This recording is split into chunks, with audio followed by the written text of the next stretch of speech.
Kitchen design is no joke. If you are wondering how to design a kitchen, I have 7 kitchen design steps that I've developed based on my background in risk management, controls, and process improvement to help you create a dream kitchen layout. These design steps are beyond the canned GL single wall kitchen design layouts. These steps are truly helpful in order to make a kitchen that works for you and your family and what you like. Start your design journey for your kitchen with figuring out what do you not like, what annoys you or does not work for you about your current kitchen. You're the one that are using it day in, day out. What things annoy you? For me, this means things like I can't get the second trash can out of the pull-out trash bin. So I moved in, I loved it, I thought this was great, but that's annoying. I can't get that second trash bin out. I also discovered it's really annoying for my family to have the stove, microwave, and oven all stacked on top of each other because we literally will have 3 people trying to use all of those appliances at the same time. The second design step, again, starts in your current kitchen. How do you use your kitchen right now? What do you reach for? Who uses it? Are they all in the kitchen at the same time? What types of things do you like to cook? What are you always using in your kitchen? Think about and pay attention to your daily, weekly, holiday use. How do you use your kitchen right now? What are you making? When are you making it? How are you making it? Who's in your way when you're making it? Write those things down. Which leads us to the third step. Again, still in your same kitchen. What are things that you like about your kitchen? I don't know about you, but it's easier to identify the things that annoy me and then pay attention to how I use it and then come up with a list of what do I actually like in my kitchen? What are things that are handy to have? For me, that's things like, yeah, it is handy to have the pull-out trash, but I could only get to understanding the things that I like about my current kitchen, or maybe it was my past kitchens that I liked, by voicing and evaluating the things that annoy the bejeebas out of me and paying attention to how I use the kitchen right now. If you're curious about what my final kitchen layout looks like using these 7 kitchen design steps, then go ahead and subscribe and follow along as I share my whole house DIY renovation. If you're interested in the kitchen mistakes that I'm avoiding, if you're interested in the uncommon kitchen design tips that I have discovered and plan to compile, make sure you check those out as well. I'll drop links in the description below for all of the other little fun things that I've found as I've deep dived into kitchen design. All right, the 4th kitchen design step that I use really gets into where most people start, and that's the layout of the kitchen.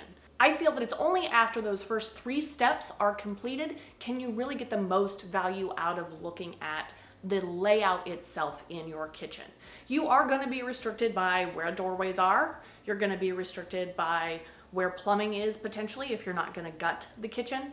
I don't necessarily care about the kitchen triangle. I have a kitchen triangle behind me. It sucks. Why? Because it doesn't go by flow.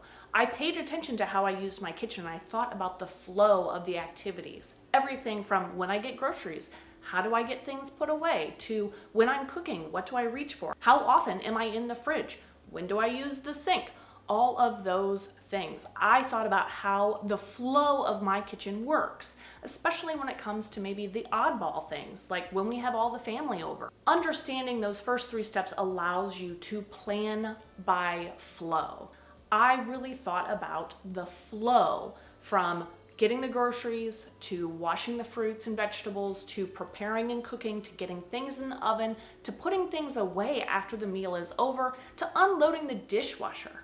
I really thought about the flow. And then I went by zone. So the kitchen zones, the ones that I used are storage, prep, cook, clean, and dirty. Those are the 5 zones that I used. There's a whole bunch of different variations on the kitchen zones though, but do think about the flow, the zones, and then the triangle. As I mentioned, the triangle behind me is indeed a triangle. It meets all the requirements of the triangle. Right now, the flow is wrong for me. It would have been much better to flop my refrigerator and my stove. And then all of my food would have been on that side of the kitchen and it would have flown? It would have flowed this way. everything would have moved from the side farthest away from the dining to the dining, the same way that I'm going to prepare and feed my family. Don't just assume that if you've got the triangle, it's all going to be good and dandy, because it might not be functional for how you live. These kitchen design steps are not necessarily for everybody, so let's talk about our sponsor. Oh wait, that's you. If you are finding value in these steps so far, make sure you give this a thumbs up so other people can find this information and we can share the kitchen design love. All right, the fifth kitchen design step for your dream kitchen is to shop for appliances. After you've thought about how you use, what you like, what you don't like about your kitchen, and you put a layout together using flow, zone, and then the work triangle, think about what appliances you use on a regular basis and go shop for those appliances. Make sure that you find the appliances you want and that they will fit in your space. Figure out for all your small appliances, where are they going to fit in your space and be functional when you use those tools? What about the big things like the oven or the dishwasher? My current dishwasher, I can't use it if you plan to have any type of a conversation. It's too loud because the space I'm in is too small, and it adjoins to the dining and the living room. So washing dishes while company is here, not gonna happen. Make sure your appliances are functional for you and that they will fit in the design layout that you have.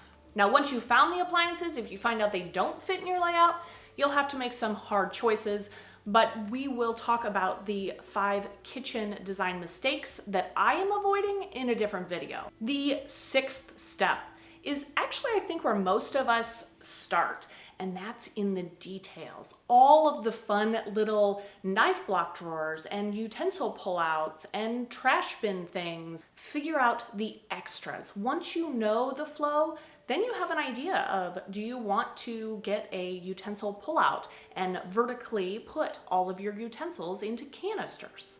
For me, I thought I did want that. And then after I did all the other steps, I discovered, for me, I actually want a drawer with my utensils. I just need it a little bit deeper to make sure that it will hold all of the utensils that I want. This is also where you decide things like, yes, that little bottle washer thing that goes on the kitchen sinks that I see everywhere, it seems like, that's really cool, but would you really use that?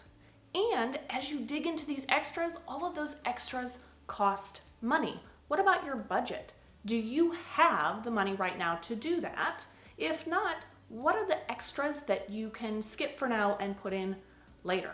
Figure out all of those details after you have done the evaluation of your own use of your kitchen and the flow and the appliances that fit within that. The 7th and last step, because now you have figured out your flow, your appliances, all the cool little knickknacks and things, double check the details, like legit. I am almost done with my final kitchen layout, and I did a little bit of measuring, and guess what?